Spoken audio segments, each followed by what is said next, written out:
ముఖ్యంగా ఇవాళ వరంగల్ నల్గొండ ఖమ్మం పట్టభద్రుల ఎమ్మెల్సీ ఉప ఎన్నికల్లో మొట్టమొదటిసారిగా కాంగ్రెస్ పార్టీ విజయాన్ని సొంతం చేసుకుంది. మీ అందరికీ తెలిసినటువంటి అంశమే. కాంగ్రెస్ పార్టీకి ఎట్టి పరిస్థితిలో ఈ విజయం దక్కొద్దని BRS party, Bharatiya Janata party చేసినటువంటి ఉమ్మడి కుట్రలన్నీ కూడా మీ కళ్ళ ముందు ఉన్నటువంటి అంశాలే. ఇవాళ వాటన్నిటిని ఛేదించుకుంటూ వందల కోట్ల రూపాయల వ్యయంతో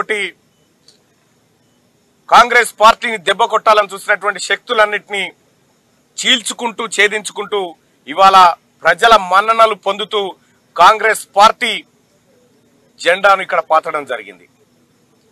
ఇలా కాంగ్రెస్ పార్టీ విజయం సాధించిందంటే ముఖ్యంగా ఆ తల్లి సోనియా గాంధీ గారి ఆశీస్సులతోటి, ఏఐసిసి అధ్యక్షులు మల్లికార్జున్ ఖర్గే గారి ఆశీస్సులతోటి, రాహుల్ గాంధీ గారు, ప్రియాంక గాంధీ గారి ఆశీస్సులతోటి, తెలంగాణ రాష్ట్ర ముఖ్యమంత్రి వర్యులు గౌరవనీయులు రేవంత్ రెడ్డి గారి ఆశీస్సులతోటి, అలాగే మా మంత్రులు గౌరవనీయులైనటువంటి ఎమ్మెల్యేలు, ఎమ్మెల్సీలు, ప్రజాప్రతినిధులు, ప్రతి కార్యకర్త కృషి ఈ గెలుపులో ఉంది.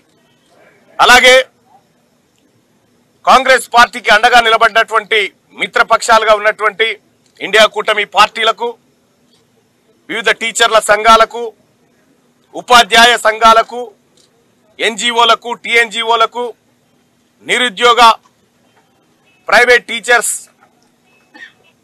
1998 డిఎస్సి క్వాలిఫైడ్ అభ్యర్థులు ఎవరైతే ఉన్నారో వారితో పాటు 317 జీవో బాధితులు కూడా ఇవాళ కాంగ్రెస్ పార్టీ మాత్రమే మా సమస్యలు పరిష్కరిస్తుందని చెప్పి నమ్మకంగా మాకు అండగా నిలబడ్డటువంటి వారందరికీ, ముఖ్యంగా మీడియా సోదరులకు అందరికీ కూడా, ఎవరైనా మర్చిపోతే వాళ్ళందరికీ కూడా క్షమించమని కోరుతూ వారందరికీ పేరు పేరున ధన్యవాదాలు, కృతజ్ఞతలు తెలియజేసుకుంటా ఉన్నాం ఈ గెలుపులో మీరు భాగస్వాములైనందుకు. ఇక మరి ముఖ్యంగా కాంగ్రెస్ పార్టీకి మేధావులు ఎప్పుడు అండగా ఉండరు అనేటువంటి ఒక అపవాదును గత కొంతకాలంగా ఉండే, కానీ ఇవాళ అటు మెదకు, కరీంనగర్, ఆదిలాబాద్, నిజామాబాద్ ఎమ్మెల్సీ తీసుకున్నా, ఇవాళ ఇక్కడ వరంగల్, నల్గొండ, ఖమ్మం పట్టభద్రుల ఎమ్మెల్సీ తీసుకున్న మేధావి వర్గం సంపూర్ణంగా ఇవాళ కాంగ్రెస్ పార్టీ పక్షాన నిలబడ్డదని చెప్పడానికి ఇది సజీవ సాక్ష్యం, ఈ ఫలితం అని చెప్పి తెలియజేస్తా ఉన్నాం. ఇంకా అంతేకాదు, రాబోయేటువంటి ఎన్నికల్లో కూడా కాంగ్రెస్ పార్టీ ప్రజల పక్షాన నిలబడి ప్రజల మన్ననలు పొంది ఈ తెలంగాణ రాష్ట్ర శ్రేయస్సు కోసం కాంగ్రెస్ పార్టీ కంకణబద్దులై ఈ కార్యకర్తలమంతా పనిచేస్తామని చెప్పి మీ అందరికీ హామీ ఇస్తా ఉన్నాం.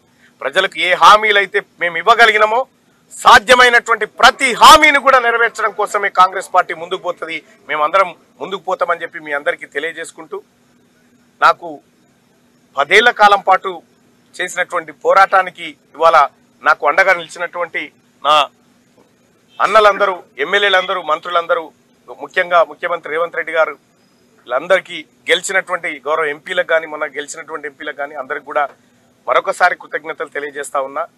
నేను ప్రజల కష్టాల్లో భాగస్వామిని అవుతున్నందుకు, వాళ్ళ కష్టాలు తీర్చడంలో ఓవైపు గర్విస్తూనే ఖచ్చితంగా ప్రజలారా మీరు అనుకున్న విధంగానే నా నడవడిక ఉంటుందని చెప్పి మీ అందరికీ తెలియజేసుకుంటూ, అలాగే ఇక్కడ సరే బీఆర్ఎస్ పార్టీ ఓడిపోయింది, బీజేపీ పార్టీ ఓడిపోయింది, ఎన్నికలు అన్నప్పుడు గెలుపు ఓటములు సహజం.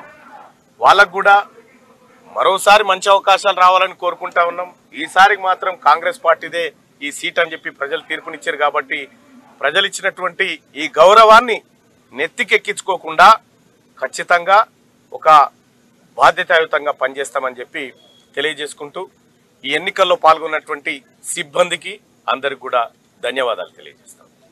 జై కాంగ్రెస్, జై కాంగ్రెస్, జై మల్లన్న. ఒకటి, ఈ గెలుపు తెలంగాణ అమరవీరులకు అంకితం ఇస్తా ఉన్నాం. జై కాంగ్రెస్, జై కాంగ్రెస్.